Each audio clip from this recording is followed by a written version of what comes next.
उत्तराखंड का जो पृथक आंदोलन था, ये आज़ादी के आंदोलन के दौर से ही शुरू हो चुका था इसकी मांग। और आज़ादी के दशक के बाद से लेकर 70-80 के दशक में ये आंदोलन जोर पकड़ने लगा। और यद्यपि 1952 में कम्युनिस्ट पार्टी के जो महासचिव थे पीसी जोशी के द्वारा ये मांग उठाई गई थी। और बाद में 90 के दशक में 1994 में उत्तर प्रदेश के तत्कालीन मुख्यमंत्री माननीय मुलायम सिंह यादव जी के द्वारा ओबीसी 27%, 27% आरक्षण शुरू कर दिया था। तो उस आरक्षण के विरुद्ध उस आरक्षण के विरुद्ध ये आंदोलन उपजा। और बाद में ये आंदोलन एक मास मूवमेंट बना और जन आंदोलन के रूप में ये उभर करके आया। और जब ये आंदोलन चल रहा था तो उस समय ये माना जा रहा था कि क्या उत्तराखंड राज्य एक स्मॉल स्टेट क्या सस्टेन कर पाएगा, क्या अपने इसके पास क्या संसाधन होंगे।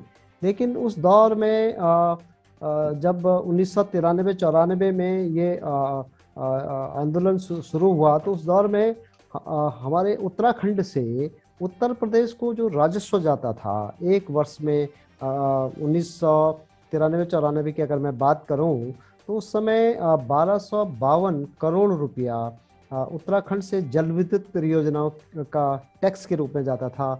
और 209.84 करोड़ रुपया हमारा राजस्व से जाता था। 5.72 करोड़ रुपया हमारा पर्यटन से जाता था। और फॉरेस्ट जो हमारा वन संपदा थी उससे लगभग 80 करोड़ रुपया जाता था। टोटल एक वर्ष में 1977.55 करोड़ रुपया उत्तराखंड से उत्तर प्रदेश को जाता था। और उसकी एवज में एक वर्ष के लिए उत्तर प्रदेश के द्वारा उत्तराखंड को 455 करोड़ रुपया दिया जाता था। तो ये माना जाता था कि 455 करोड़ रुपया उत्तराखंड के वार्षिक बजट दिया जाता है और उसके एवज में लगभग 2000 करोड़ रुपया यहाँ से उत्तर प्रदेश को जाता है। तो उस समय ये सपने हमने देखे थे कि हमारा जो स्टेट था, स्टेट बनेगा वो एक आदर्श राज्य बनेगा, एक प्रतिमान हम स्थापित करेंगे।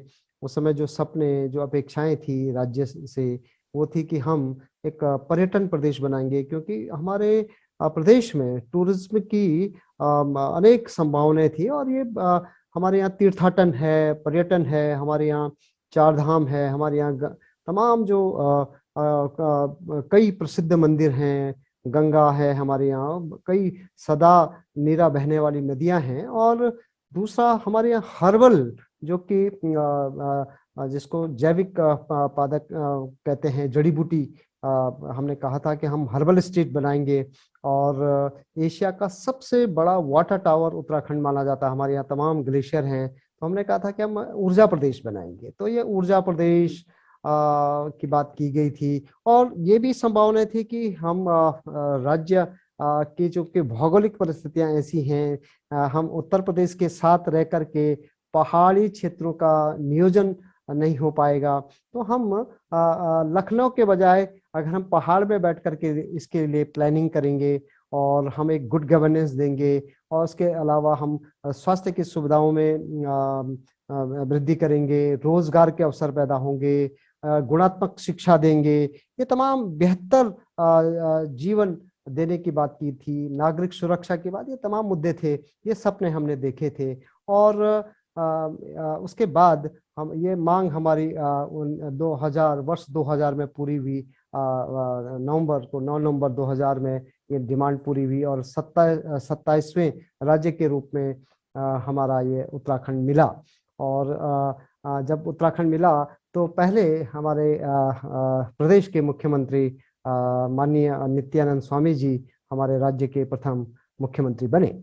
और जब हम हमारा पूरा जो प्रदेश का जो उसकी एडमिनिस्ट्रेटिव जो बाउंड्रीज हैं, ये उत्तराखंड निखिल जी अगर आप देखेंगे तो ये 2 मंडलों में विभक्त है, एक गढ़वाल मंडल और एक कुमाऊं मंडल, दो कमिश्नरी। और राजनीतिक दृष्टि से हम देखते हैं तो गढ़वाल मंडल ज़्यादा महत्वपूर्ण है, क्योंकि हमारे यहाँ जो विधानसभा की जो 70 सीट्स हैं, उनमें से 41 जो सीटें हैं वो गढ़वाल से आती हैं, जबकि 29 जो सीट्स हैं वो कुमाऊं से आती हैं।